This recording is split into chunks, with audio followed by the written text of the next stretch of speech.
पौराणिक काल में हुए महाभारत के युद्ध में अनेकों राजाओं ने भाग लिया। कुछ राजा पांडवों की ओर से युद्ध लड़े तो कई राजाओं ने कौरवों की तरफ से इस युद्ध में भाग लिया। महाभारत के युद्ध में युधिष्ठिर, भीम, अर्जुन, नकुल, सहदेव और कौरवों के राजा दुर्योधन के अलावा एक और राजा की चर्चा की जाती है।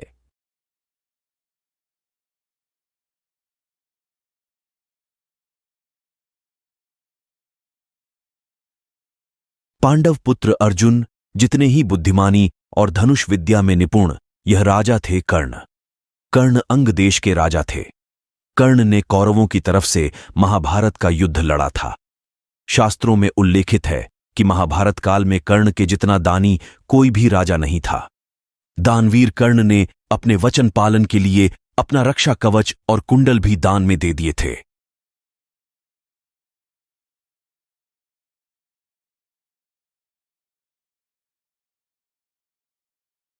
लेकिन क्या आप जानते हैं कि पांडवों की माता कुंती ही कर्ण की भी माता थीं?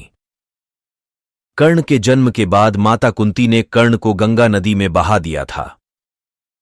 आज इस वीडियो के द्वारा हम जानेंगे कि आखिर माता कुंती ने अपने ही पुत्र को गंगा नदी में क्यों छोड़ दिया।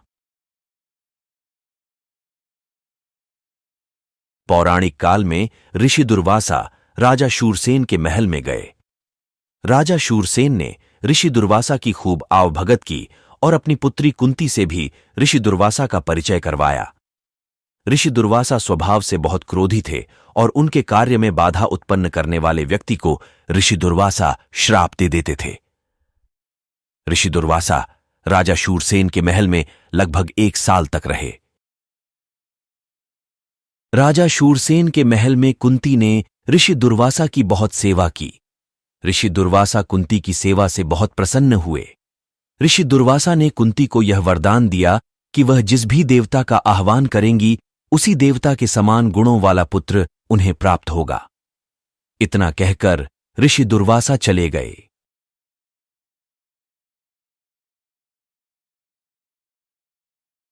एक बार सूर्योदय के समय कुंती ने जिज्ञासावश सूर्य देवता का आह्वान कर लिया। ऋषि दुर्वासा के वरदान के कारण सूर्यदेव कुंती के सामने प्रकट हो गए।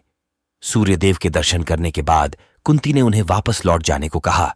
तब सूर्यदेव ने कहा कि मैं कुछ दिए बिना वापस नहीं जा सकता।